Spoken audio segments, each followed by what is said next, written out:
Hello and welcome to the Nebrasketballl Brunch Show. We are live right now from our various homes. I'm Jack Mitchell. That is Kaleb Henry. Hello. Glad to have you with us. And hopefully people have their brunch ready if they're going to be joining us here in the live audience. Some eggs, some, maybe some scones, some crepes, whatever it might be for you today. Grab it, get ready, because we are going to talk Nebraska basketball for an hour today, upon the precipice of a pretty big weekend for Nebraska basketball, with their first real test of the year against St. Mary's, and then on to the Creighton game this week as well. Now, before we start, real quickly on the Creighton game, if you haven't heard, we have, I don't know if it should be called a stunt, Kaleb, that we have planned here. But it's something that I've had a few people suggest I do in the past, and we are actually going to try it. Probably. If we get 500 subscribers to the YouTube, YouTube I-80 Club YouTube page, if I can say that right. And I think we need about 65 more now. If we get that by next Friday, a week from today, we are going to live stream. Not the game, but me watching and reacting to the game. Oh, God. And so it could be a second screen if you want. You could watch it after the fact. We'll probably put in some, if we do this, we'll probably put in some benchmarks about what the score is, what happened when, those sorts of things. But yeah, that is the plan if we get to 500. And I think we got a pretty good chance of doing that between Saturday's shows that Josh and I are going to be doing, especially the post game, 8 o'clock tomorrow night for I-80 Club After Dark. And then you and I will be back here along with Bigelow for After Nebrasketball after the St. Mary's game. So I don't know, Kaleb, what do you think? Is this, I realize that I could be subjecting myself to a world of hurt by doing this, right? Because we will probably have some, we're kind of working out the details. If we get there, we'll announce exactly how it works, but there will probably be some scenario where I see and react to people who are interacting with me during the course of this. Yeah. Well. And that could get obviously bad. This is a terrible idea. And I love that you guys are doing this. Like, this is such a bad idea. As somebody who has watched multiple Husker sports with you, whether it was in an arena or in your house, or I'm pretty sure there was a time that we were at like the station sometime and there was a game on. We have been around each other enough times. Your reaction. Have we? I don't even know. I didn't know. Have we watched games together in the past? I'm trying to recall. Have we watched intense games before together? We've been to multiple Nebraska men's games together, like in person. I should remember this, shouldn't I? Specifically the Illinois game a couple years ago, where I can't remember, was it Gary that got hurt? Injury? Yeah, that was Gary. Was it Gary when he went out for the year? Yeah, that's right. I do remember going that. Okay, that's right. I forgot. And of course, I've watched a couple of football games over at your house with you. Oh, that's right. That's right. Sorry that I forgot. Once you, quit working with me at our full-time job, I kind of started deleting or like segmenting the parts of my mind that included you. So yeah, the same way your phone is deleting everything right now. Yeah, my apologies for. No, I think it's a terrible idea in the most beautiful way, and I hope the subs get to that point so that in a week, because I'm not going up there. What I will be doing is I will be running the multi-view of Jack Mitchell on one screen, Creighton game on the other, because that is how I want to consume sports. And it's Friday night too. Yeah, to add to this whole thing. We'll get in deeper into the Creighton game, but we have some ideas for how this would work. I think if we get 500 subscribers, we can take super chats, which I don't really understand, if I'm being totally honest, but it's a YouTube thing. Do you know what super chats are? You don't know what they are either? No idea. It's something, it's a way for us to make money on it, to be honest. All right, cool. But I think if it goes poorly for Nebraska, I think Creighton fans will be lining up, right? We'll be lining up to throw it in my face, to make me miserable. It's kind of going to be like me in a dunk tank at some point. Yeah. If things go poorly at the beginning. So yeah, on the chat. And by the way, those people who are members of the I-80 Club get to be part of the live studio audience in the chat. G Merle says people pay you money to have you read their comment. Yeah, that's what I thought. That's probably what we'll do. If you do a super chat, I will have to actually read it and react to it. Otherwise, I can ignore it. So that might be the plan. So smash that subscribe button.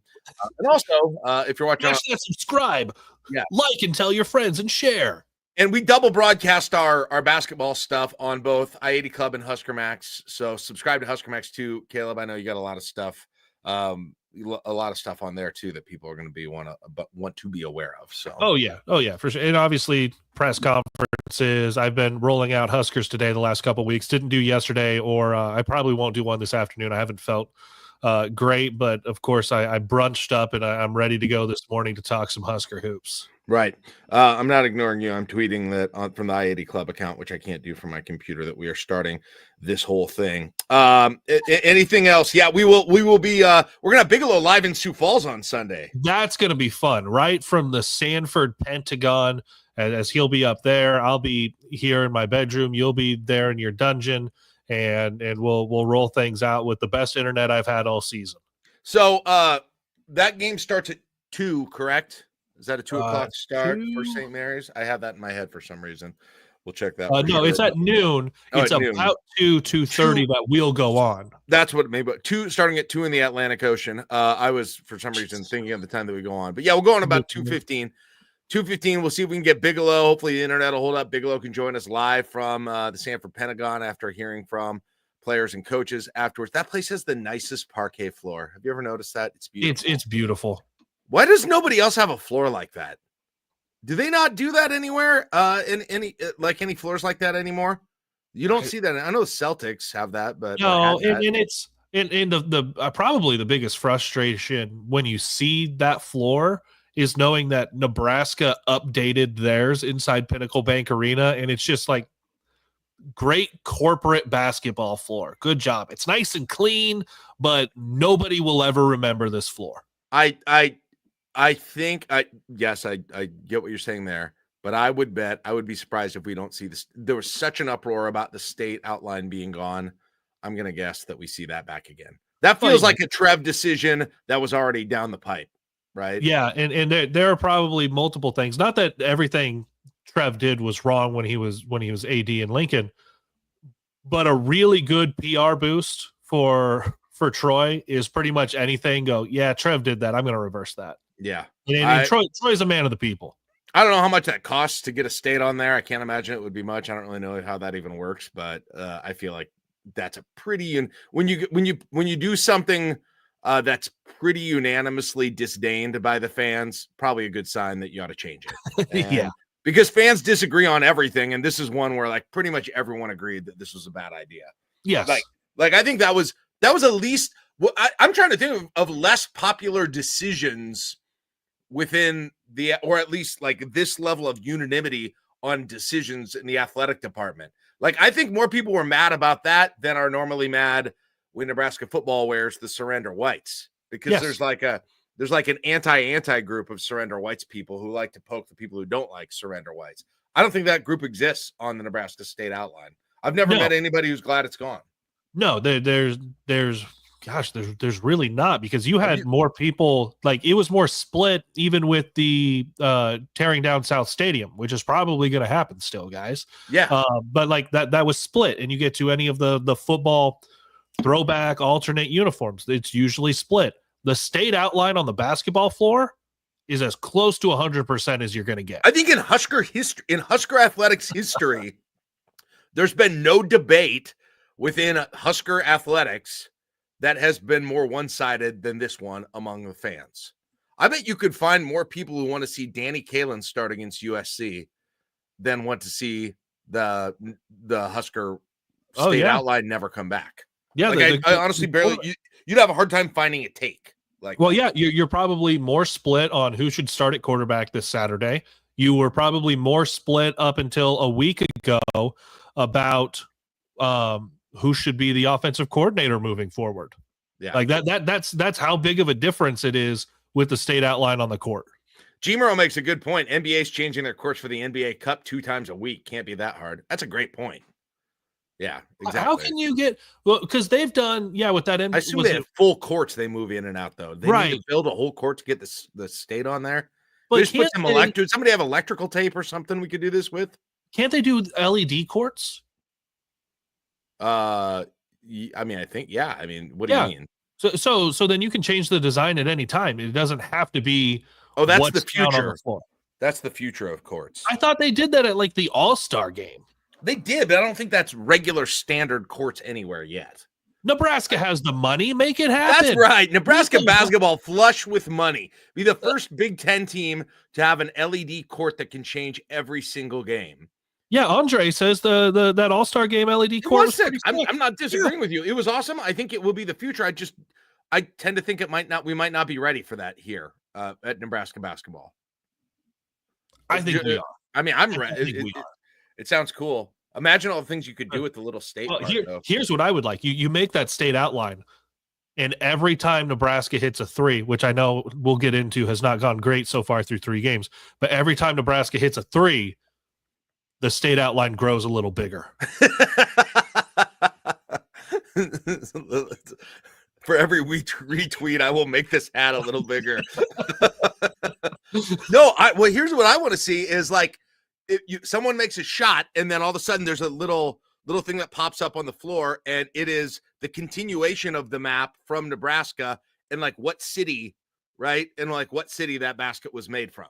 Okay. So like you're up on the, let's say you're up on the, what would it be? Like the southeast corner, right? You make a 3 in the corner there and it's like, whoo, that was in Chicago, right? Or something like that, you know? Yeah. That'd be cool. Yeah, you took that one from Tecumseh. Yeah. And then it gets like, you get like facts about that city, right?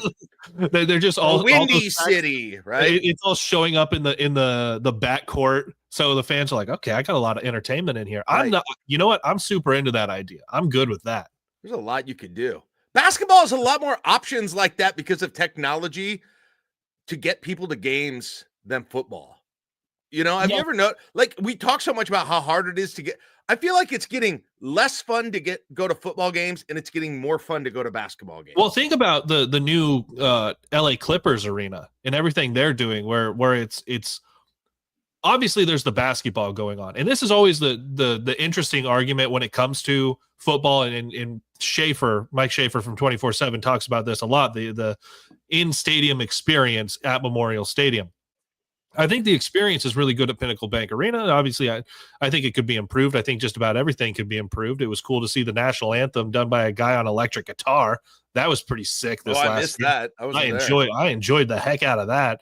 But like Jimi Hendrix style? Yeah. I mean,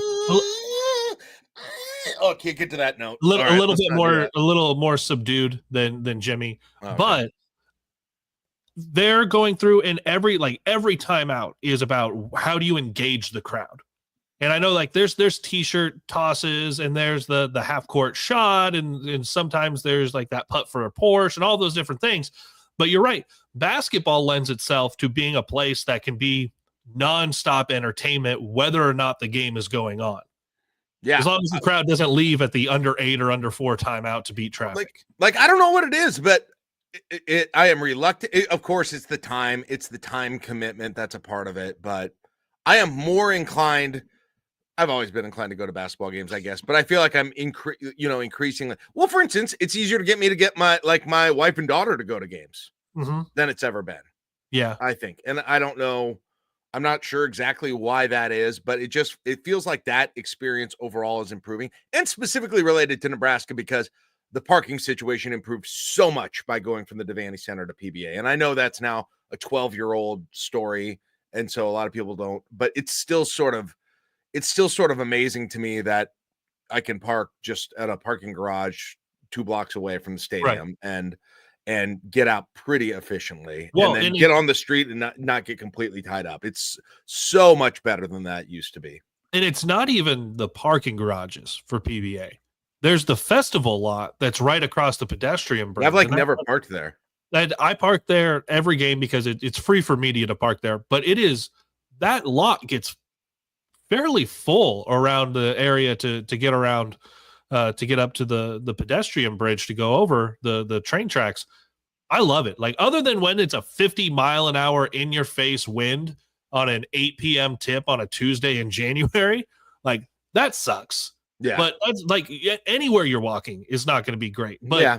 the fact that I'm less than 5 minutes from being in the arena wherever I park, that's crazy. That is beautiful. It's so different than my experience growing up watching Nebraska basketball. Andre says PBA is also way easier for students to get to than Devaney. That's a good point too. All the students live in the North Bottoms. They can get to Devaney just fine. No, they all live in those friggin' high-rise. The reason he says that they're all in those high-rise apartments in South downtown. You're right. So it's closer. Right. Their little trolley service that goes from the apartment may not go all the way to Devaney. That may paying be $5,000 a month each. I'm so glad we're not done with these, but we're past the buy game portion of the season. Like, I know there were only 3 of them, Kaleb, and in a lot of years there's a lot more of these still before you get to Creighton or or a holiday tournament or something like that. But I'm here ready to kind of say, you know what? Let's start the season now in terms of my evaluation of this team. Like, yeah. I basically feel that way. Whatever happens Sunday is going to affect by far my perception, fair or not, my perception of individual players in the team more than anything we've seen in three games at home plus the preseason game. Well, yeah, because every game is weighted a little bit differently, you know, like UTRGV, Bethune-Cookman, and Fairleigh Dickinson. Those are weighted differently than neutral site St. Mary's, than at Creighton. But then those first 3, you kind of get back to the bye games with South Dakota and North Florida. But then you get a couple of Big Ten games. Like North Florida is – well, I was just going to say, North Florida's getting votes in the AP poll now, I believe. Right. But it's still like you're still paying North Florida to come here. It's still technically a bye game. Yeah, I agree. That feels different. Yeah, they are weighted differently, even with being a bye game, than some of the other ones. You get a couple of Big Ten games. You go to Hawaii. Like, everything is going to have a little bit of a different weight. It feels like these first 3 probably have as little overall weight on the whole once we get to them. They're all we have. They're 100% of what we have. But when we get to St. Mary's, that St. Mary's game will probably be 50 to 75%, if not more, of how we feel about this team compared to the first 3 wins. It'd be like 90 for me. I mean, it's just the reality of the whole thing. Yeah. So it's going to be fun.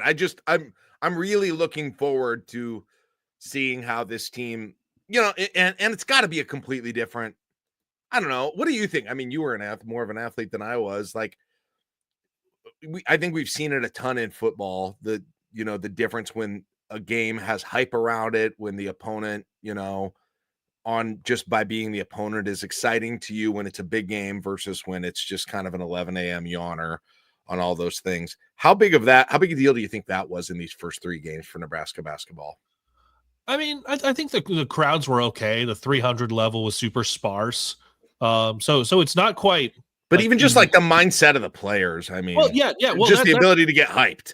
No, that's what I mean is the environment in there is not the same.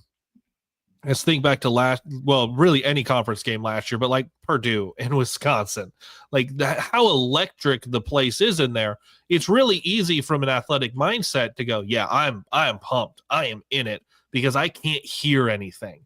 Like these are my people that are around me. And I think you'll actually get more of an electric environment in Sioux Falls than you've had in PBA so far. Some of that is because it's a fun neutral site place that's right up the road for a lot of people that maybe don't get to Pinnacle Bank Arena. And you're taking on a significantly better opponent than you've seen so far. It is tough to get up for some of those games, but you have to try to put an opponent away early and not let them stick around. Nebraska's let all 3 of them stick around. Yeah, it ends up being 26 against FDU the other night, but they'd cut it to 9 midway through the second half. Yeah. And St. Mary's, like you said, I was just checking the updated Ken Palm's rating for St. Mary's. They're at 39 in Ken Palm right now. They started out the season 3-0. They beat Towson 76-69. They beat Chattanooga 86-74, and they beat Akron 87-68. Those are actually all three pretty good, I believe. And Bigelow's in the chat. He can also chime in on this too. Chattanooga's 170 on Ken Palm. Akron's 136. And then the first game was, I already forgot, Towson. They are 141. So these are it's a little better quality schedule than Nebraska to start the season. Yeah. And Bigelow had texted me that St. Mary's is the number 5 offensive rebounding team in the country. So that's been a past issue for Huskers. Yes. So right away, now you figure that out. Jack, before we forget, because I think we got sidetracked on the courts and the stadium experience. Yeah. I know all of the games are going to be weighted differently. Our first 3 games are all we have. They're 100% of the way we have to feel. Your confidence rating on Nebraska men's basketball. Oh my gosh. The NCAA That's what we start the show with. Wow. I can't believe somebody in the chat didn't go crazy. It's obviously a very popular segment. You have been at a 3.5 for the 2 weeks in a row. Nothing's changed. 3.5. I'm still 3.5. I will change next. I promise I will have a different one next week. I can't imagine a scenario. Actually, what would be the scenario that would still keep me the same? Somehow that they would lose both by 6 points, I guess. I don't know. I'm not sure what that scenario is. I promise a change for next week, one way or the other. I will feel differently. So I'm still 3.5. Last week, you were a 9.1. 9.1. You went up from 9.0 the week before. We since have had a close game and a less close game, both wins. Jack, tell me this. On paper and the way you feel, is Creighton a better basketball team than Nebraska? Yes. How much did Creighton beat Fairleigh Dickinson by? I mean, did Nebraska beat them by more than Creighton did? I didn't even check the transcript. The exact same. Nebraska gave up less points. Creighton shot better. Creighton rebounded better. And it's the same point differential. I'm up to a 9.15, baby. Incremental. It's all going to be good. You couldn't let that take you to a 9.2. No, not quite to a 9.2. The poor shooting, it would have gone to a 9.2 if Nebraska could shoot even 30% from deep. But no, it's a 9.15 this week. We continue to elevate a little bit, and we'll start to see some bigger swings when we get St. Mary's and Creighton this next week. Yeah, there's no mine probably will overswing, to be honest, depending on what we see this weekend. Yeah, you're going to move more than 2 points either direction, no matter what happens. I can't imagine I'd move 2 points down after these games. I could see you moving 2 points down. I guess if they were both pretty non-competitive, that might be a situation. Nebraska, here's the scenario for you. Nebraska loses by 15 on Sunday. I-80 Club YouTube gets to 500 subs. We do this brunch show in a week. Mm-hmm. You are at a 1.5 going into a Creighton game that everyone. Oh, that's right. I forgot that. I'm sorry. I forgot that we will do this again before the Creighton game. So yeah. Okay. So it's just the St. Mary's game. Yeah. Oh yeah. An L in the St. Mary's game. We'll see how it looks, but yeah, an L in the St. Mary's game could move it down a bit for sure. Yeah, for sure. I think the same would be true of you, but I'm not. You've got the weirdest graphs. People who are trying to keep. Matt just said people who are trying to keep track of yours are going to have a real problem. I don't know how many and graphing it. How many points do I get? I originally thought I wasn't going to be an a-hole, but I originally thought we were going to stay on we never said this, so there's no way you would know, but I thought we were going to be it could be either an exact number or a 3.5, right? Or like a half. But that you can only go in increments of 0.5, but that's already out the door. No, this has been made up on the move. There were no rules set up for this. So 3.5 for Debbie Downer, Jack Mitchell, 9.15 for all the hype and all of the love for Nebraska land. Okay. Me. I still think a 35%. Listen, if it were 35, if I could just draw out of a hat 35 NCAA tournament marbles and 65 NIT marbles or whatever, I would take that right now. 65 death marbles, 35 NIT marble. I would absolutely take that right now with what I know. So I might maybe I'm being a little too positive at this point. Too positive? Yeah. Get that out of here right now. Are you kidding me? You're too positive at 35%. I haven't seen anything that is like really impressed or excited me yet about this team. Is okay. Tell me what that is. What should that be?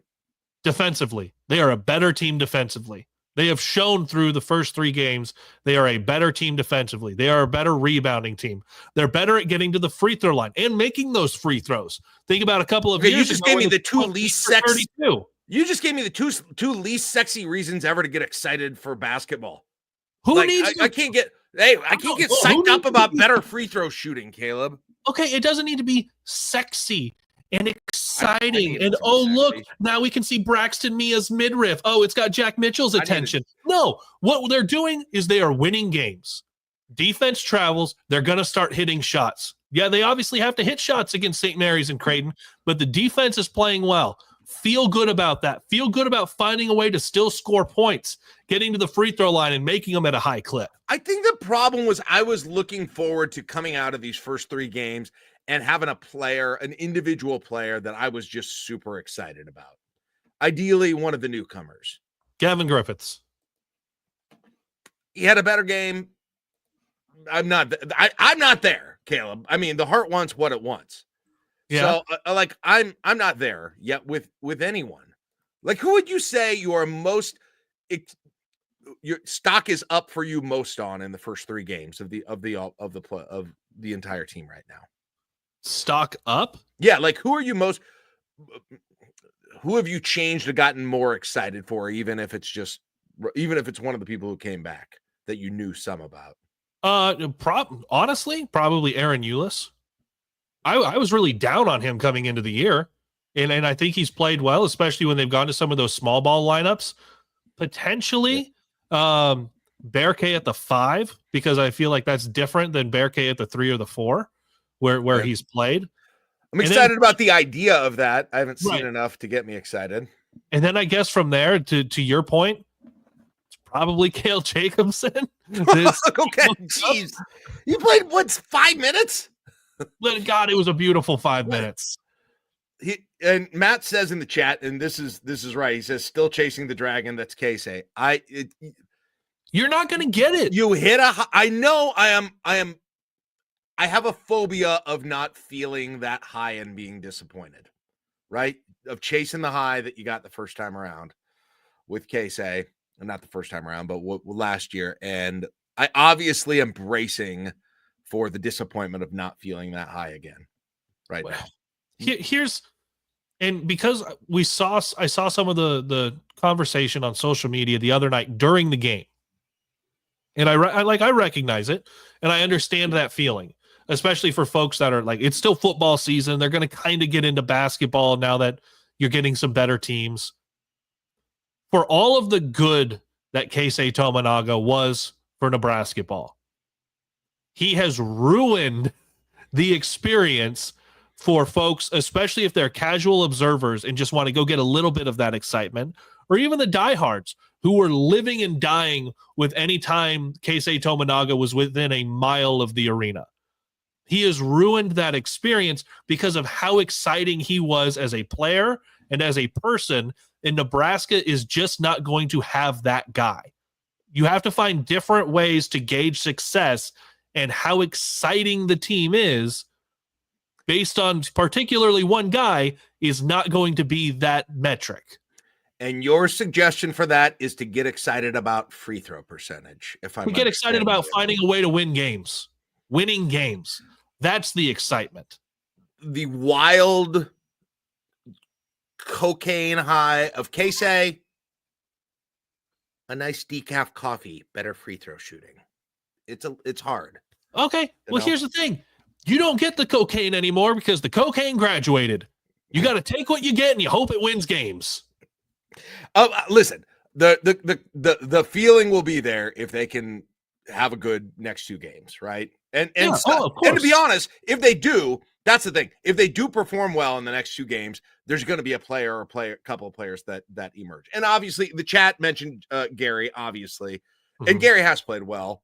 He just hasn't been necessarily scoring a ton of points, but he's been playing well. He'll be solid. I have no concerns. About him not being the guy or better than the guy he's been since he's been here. So for sure. just to be clear about that. And there were times I said it last year where I thought he was the best player, most important player on the team. And I think we're going to feel that more with him going forward. So I will say that. I don't know that I feel the same way about Bryce though. Like I gotta feel like I don't know. There's a part of me that just feels like I want to see him want to be the guy more. Yeah. Does that make sense? No, you're right, because it feels like, and yes, he has found a way to still score points. He's not seeing the ball go through the hoop a lot outside of hitting the free throws. He disappears on the offensive end for large stretches of time. We said it after the first game. He went 19 minutes between making a shot. And even with the free throws between there, you cannot have that. That's supposed to be your guy. We labeled on a couple of weeks ago on our first Nebrasketballl brunch show, who is the guy who has to be him? It's got to be Bryce Williams. He tried it out the other night by shaving off the beard and saying, okay, does this just feel a little bit different? He hits 2 shots, and I can't even remember both of them, but I know at least one of them was a dunk. The dunk was nice, but there wasn't a whole lot more than that. Right. So he's not hitting at a clip that he has to for this team to be successful on the offensive end. He's grabbed rebounds. He's helped block some shots. Like, he's impacted the game in other ways, but he has to hit shots. Connor Essegian has to start hitting some threes. Like, all of these guys have to score a little bit better in the ways that they were brought in to score. Mm-hmm. And Berke finally hit his first 3 of the season the other night. But Bryce Williams needs to get 15 plus easy and not just disappear and go, oh, well, he ended up with 17 points, but he was 8 for 10 at the line. I don't think he scored in the last 8 minutes of the game. Like, those types of things can't happen for him and this team to be successful. Like, I expected sort of the scoring panache that he had at the end of last year, and then maybe with a little bit more of knowing he's the alpha and not having Casey there, frankly, anymore. Because I think sometimes, listen, I think I can say this now. I think sometimes he got annoyed with Casey. Like, yeah, I'm sure Lawrence got annoyed with Casey just based on reaction. Jamarcus Lawrence, who isn't here anymore. But sometimes Bryce and Lawrence would kind of have it going, and I thought they got, I'm not saying it was a terrible thing behind the locker room or anything, but I could just tell in moments in the court they got frustrated. So I thought maybe that would change it, and you would just really see him. And for a few minutes there in that first game, I was like, okay, here it is. This is what I was expecting. And you haven't seen that since. Because he had the first 6 or 8 points of the season for the team. Yeah. And several of those were free throws, right? But still, even if you can do that, Yeah, only a couple of those were, well, no, I think, it was a lot at the free throw line to start, but he made a couple shots in the middle of that too. Yep. So again, I'm not ruling out that any of these things comes. We just didn't see any single player, maybe with the exception of Gary, that was pointed out where you're like, okay, that's, and I don't expect people to be finished products when they start. It's difficult, but the reason I probably have a lack of enthusiasm right now is I just didn't see any of those players in like a finished form that makes me really excited about what they can do. I still don't know who that is on this team and exactly. Well, and I still don't get most of the players' roles on the team, to be honest. Oh man. Well, yeah, because it's changed so wildly from game to game. Like you obviously didn't see any Braxton Mia this last game because he was a little bit hurt. You got a little bit like Andrew Morgan at the 5 and Berke switching in with him, but then you went to the as Bigelow calls the fun-sized lineup where Berke was on the bench too. And I think Cale Jacobson was running at your 5 or Gavin Griffiths was running at your 5. Mm-hmm. Like you were super small ball out there. So it's what exactly is everyone's role. We saw Sam Hoiberg look like he played a lot more of a role this last game than he had over the first two. And so there are so many different things where you're looking at guys going, he's definitely a role player. You know what the roles should be for like your starters, for at least four of the starting five, the roles they should be. But you're 10-11 deep with guys that can go out there and give you minutes, and that's what you've done so far this year.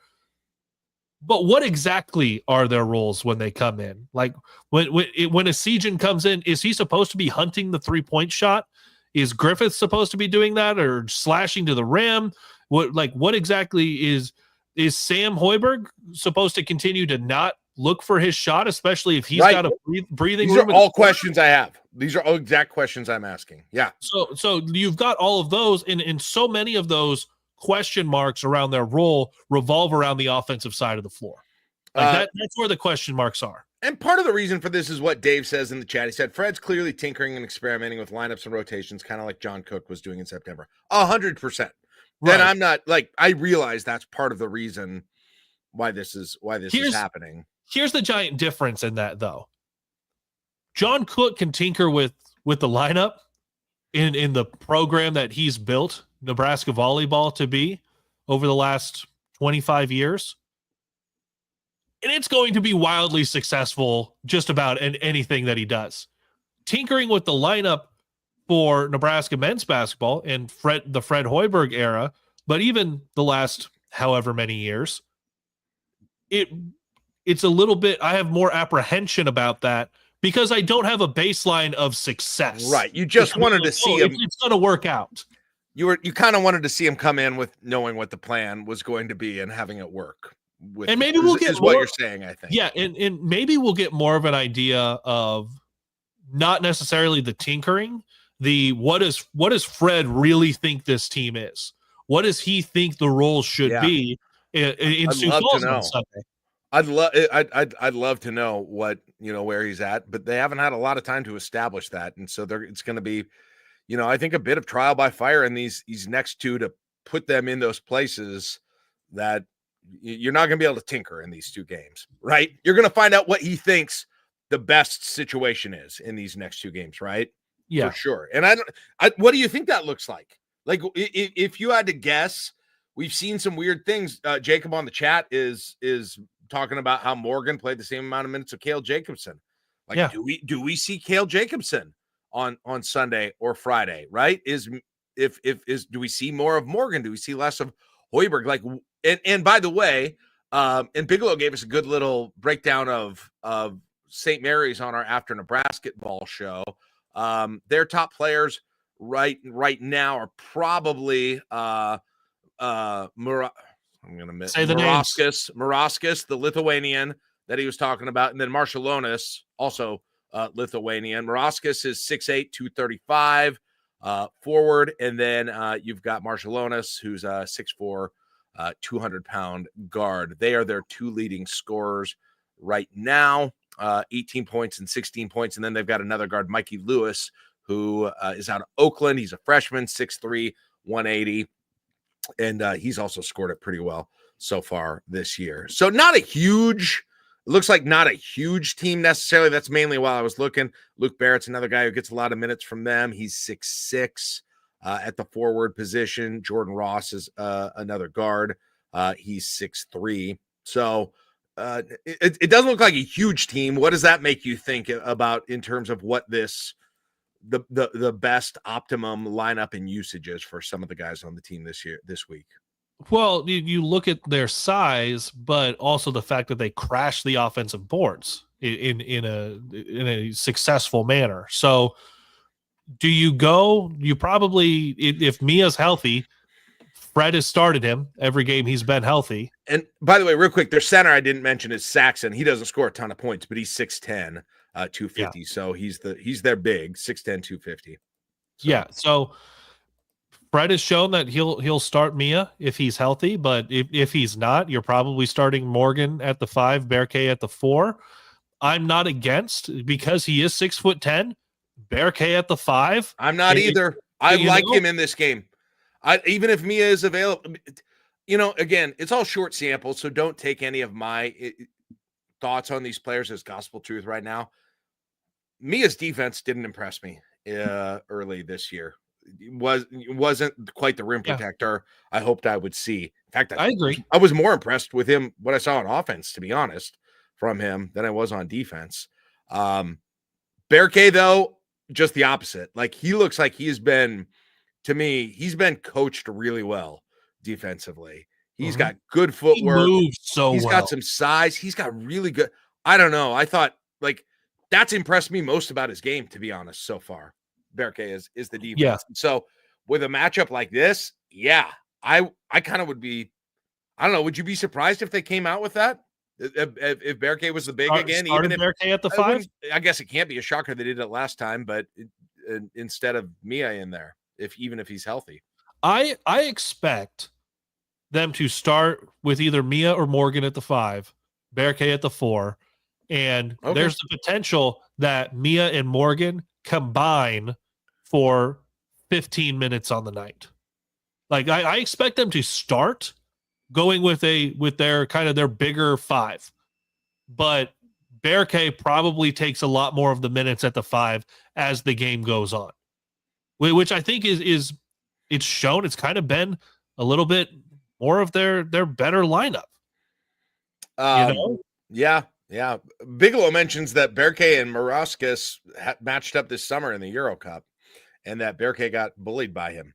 Maybe that's why he went to the sort of big, maybe that is it kind of for his shaved head and weight loss and everything is that changed him. He wanted to be a villain instead of a hero after that. Maybe. But yeah, I do expect when you're looking at the size, because Nebraska is going to roll out, if you compare their starters to the other night, because Bigelow listed them 6'3", 6'4", 6'6", 6'8", 6'10". For Nebraska, if you go with, let's say it's even if it's Morgan instead of Mia. So you're 6'10", 6'10" at your 4 and 5 spots. You're 6'6" with Juwan Gary at the 3. You're 6'7" with Bryce Williams at the 2, and Wooster 6'5" at your 1. Like, you're taller than everybody that you see, but you're 1-to-1 at the 5 spot. Now you could throw Mia out there and be plus 3 inches. So then you're just taller than everybody at every single position, Yeah. So, like, you're going to be a bigger team overall, and you're going to bring off the bench 6'7" Gavin Griffiths and 6'4", 6'5" Connor Essegian. Like, you're bringing off a size off of the bench too. So you're going to be bigger. It's with this team, what lineup plays better offensively? You've seen a lot of different mixing and matching, and the defense has been okay. Who's scoring? What lineup is scoring for you? That's my question. And that, like, to me, one of the players that's been a plus from what I even expected offensively in the time I've seen him is Morgan, right? I think so, at least. I like it. I like his feet on the post. Right. Moves, yeah. He had a couple of those so far. So I wonder if that means now, as was pointed out earlier, St. Mary's is a team that does well on the offensive board. Morauskas' numbers are ridiculous. Like, he's averaging he's averaging 18 points and 13 boards a game right now, Caleb. So to give you an idea, so you have to be disciplined. He's getting some putbacks. Yeah, and that you have to be disciplined on that end of the floor, because we have seen possessions where Nebraska, even with being bigger than the other team through these first 3 games, they'll give up offensive rebounds. If the other team just gets a good lineup out there and can find 2 mismatches on guys not blocking out defensively, they'll go grab offensive rebounds all day. So you've had 2 days since this last game, so you got a little bit of a ramp up going into the Sioux Falls game. Do you have it in guys' heads that you have to, every time a shot goes up, find your guy? We haven't seen that. It hasn't been consistent in the Fred Hoiberg era in Lincoln. Been a problem most of it. But now you've got so many new guys that are here. Do they bring some of that mentality with them? They're bigger. They're probably used to having to be the guy rebounding anyway, especially at some of these bigger spots with Bear K, Morgan, and Mia. Does that show up on Sunday? Yeah, that's a great question. That's Because that is at least what you've seen from the first 3 games. You think, hey, maybe that's a strength of this team. Unlike some of the other teams that we've seen here, the size, the rebounding, the defense, just a little bit of a different style here. And it'll be interesting to see if that shows through. St. Mary's held their, they held their opponents to what, 74, 69, 68 too. And so we get enough offense if you try and use that kind of a strategy and lean on that, limit them to one shot, get them to stop, tough defense. That's and defense. If you're going to play a strategy like that, it relies so much on kind of want to in the moment, Kaleb, also, right? Like, and that's where the atmosphere, the importance of the game, just I think if you're that kind of a team, you feed off that more than you do if you're you're going to score 100 points. So, right. Well, and here's something we haven't really talked a lot about. I know, I think Bigelow mentioned it. I can't remember if it was after Nebrasketball or if it was just when he and I were talking the other day. But the Sanford Pentagon is smaller than Pinnacle Bank Arena. Like it's more enclosed, right? And what is always the difference? Smaller. Yeah. What is the difference when you get into well, for high school kids? They get into state tournament and they're playing in a little bit bigger arena. You get into the NCAA tournament and you go from these arenas to a football stadium for the Final Four. It's a bigger arena. It's more open. Sanford's smaller. You should expect to go in there and shoot better. And that's just should be what the expectation. And if you're a team like Nebraska who already has not shot well, this can be a get right gym for you. Yeah, that's true. I mean, man, if you can get Essegian or Berke or Griffiths going from 3, we haven't seen that, right? I guess we saw it at the very end of the first game with Essegian, right? But other than that, we really haven't seen that with any player throughout the course of a game. And so I'm excited to see if and when. And Fred said it multiple times. He said it in the radio show. He said it in the post game the Bigelow was at. He said, they're going to eventually get hot from 3. Yeah. And it's almost like you can kind of hear him feel like, okay, that's going to not only just change the offense in that we're making those shots instead of missing them, but that's going to change a lot about how this team looks like if you hit 3s. Yeah. And you think back to the team last year, not just Casey, but think about the number of times that Wilcher all of a sudden would hit back-to-back 3s in like 15 seconds of game time. And you would just be like, wow, that stuff is starting to open up because if he was good for 1, he was good for 2 if you got it to him right away. Obviously, he's not here either. Jamarcus Lawrence every now and then would hit one out of the corner. Through 3 games, you just haven't really seen those guys. And it goes back to what you were saying about not knowing roles. Like, that's what those roles were last year. Wilcher was just going to fire one up that he absolutely shouldn't have, and it goes in, and then you go get him the ball again. Right. Do you do that with Essegian? If he hits one, you're trying to, obviously you want to find the guy who just scored, but I don't know if after he hit one, he's going to miss the next 5. Right. Yeah. I think to your point, one of the things that has made me lukewarm, even when the numbers looked better after the last game and the offense was more efficient, there were fewer turnovers, there were more assists. It still feels like there just weren't periods in the game where the offense would, rip off 3 or 4 field goals in a row on consecutive possessions. Yeah. The thing that gets a crowd going and makes the other coach call a timeout, right, to figure out what's happening. That is one thing we just haven't seen when it feels like they're in an offensive rhythm and get streaky in a good way. Offensively, and then a lot of times because Nebraska has gotten so many free throws in these first 2 games, that breaks it up a lot too, which is good, which is fine. But that's one thing we just haven't felt with this team, and I think that's impacting the way that I'm evaluating and looking at this team too. I need to see that and what that looks like.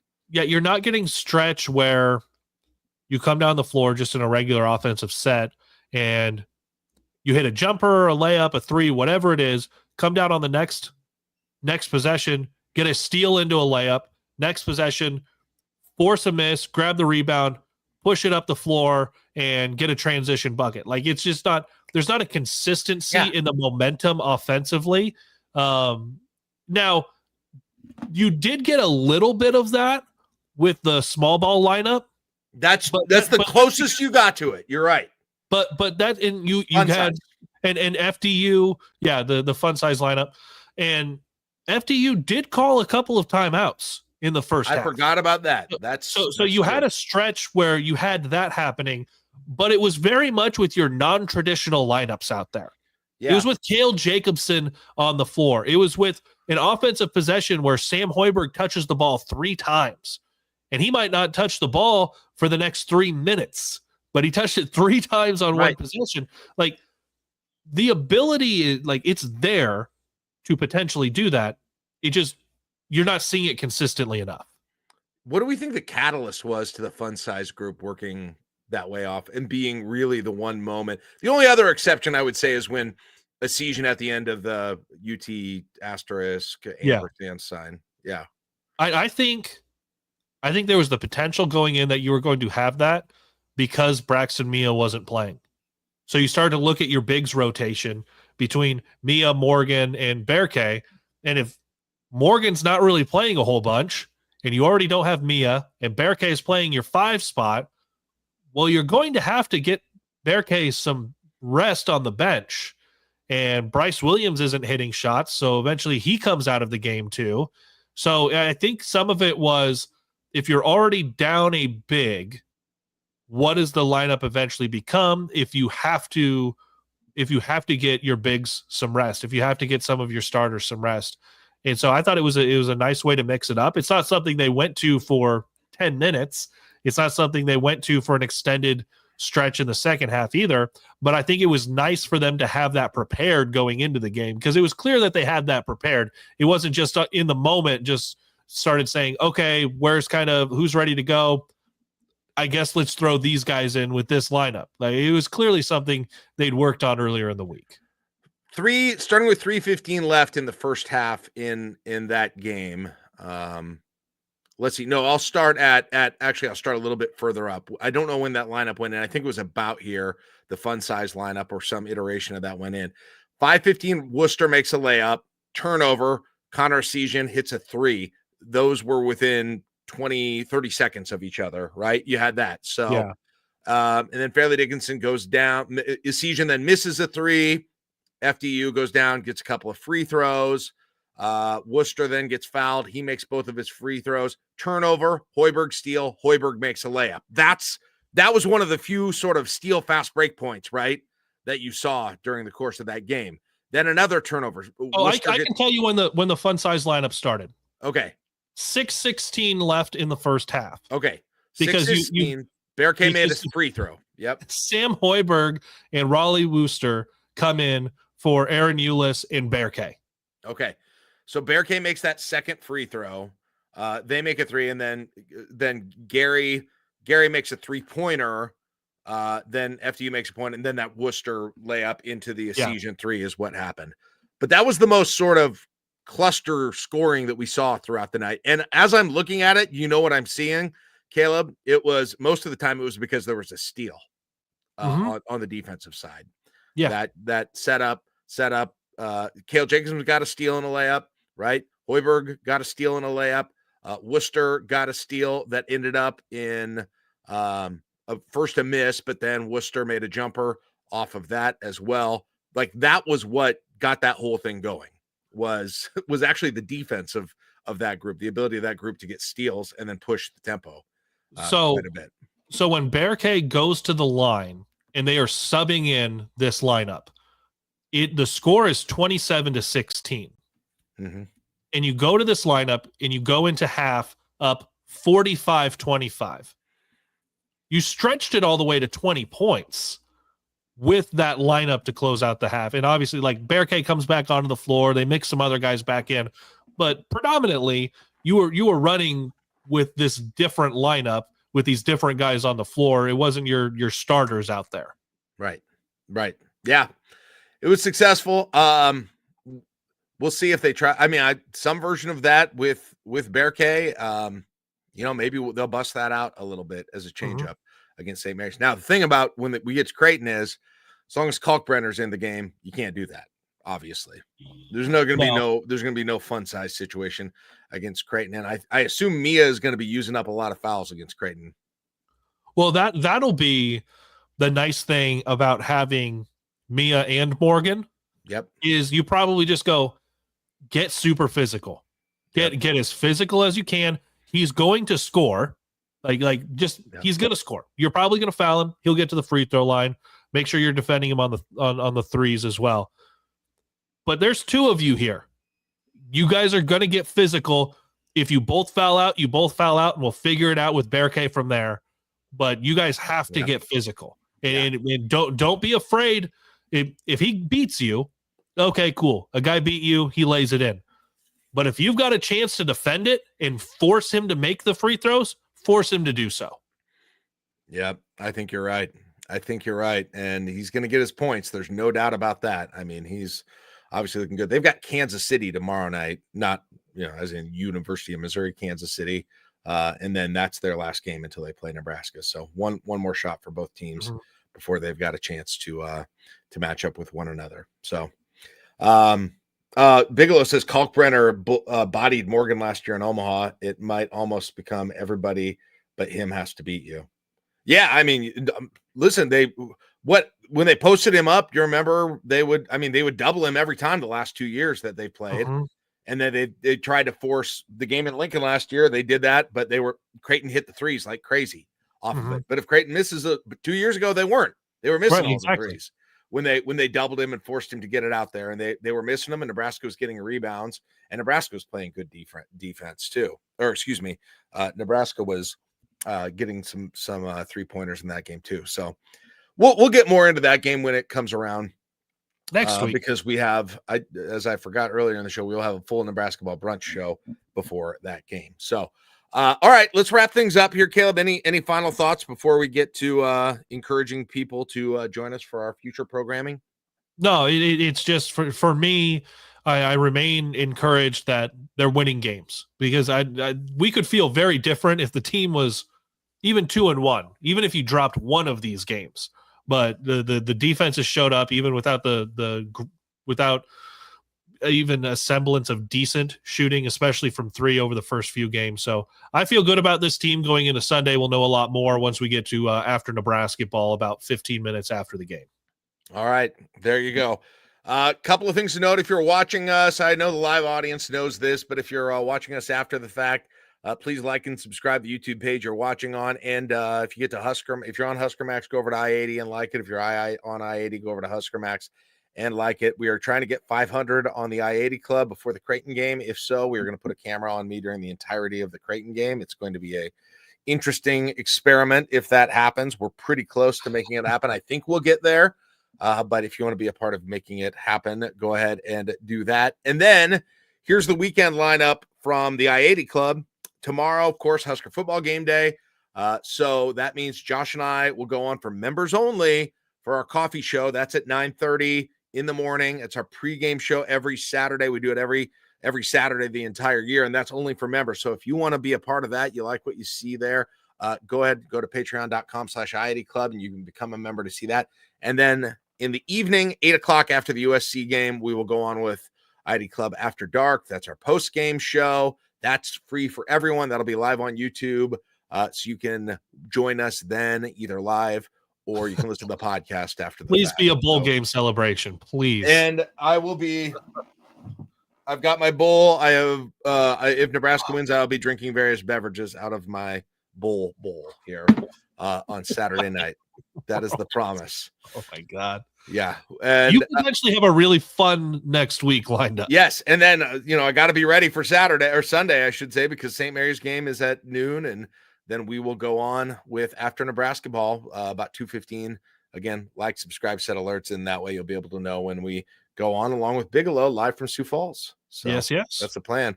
Anything else from Husker Max people should know about? Nope, just visit huskermax.com. We've got links to anytime especially the I-80 Club has a free show. We've got all the links for it there and a bunch of other news and everything that you ever want to know about the Huskers.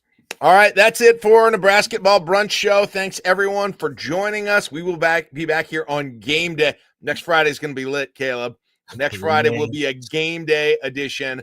We will do a pre and post game basically on the same day for Nebraska and Creighton. So can't wait to see you next Friday. Have a great weekend, everybody. We will see you next time on the Nebrasketball Brunch Show.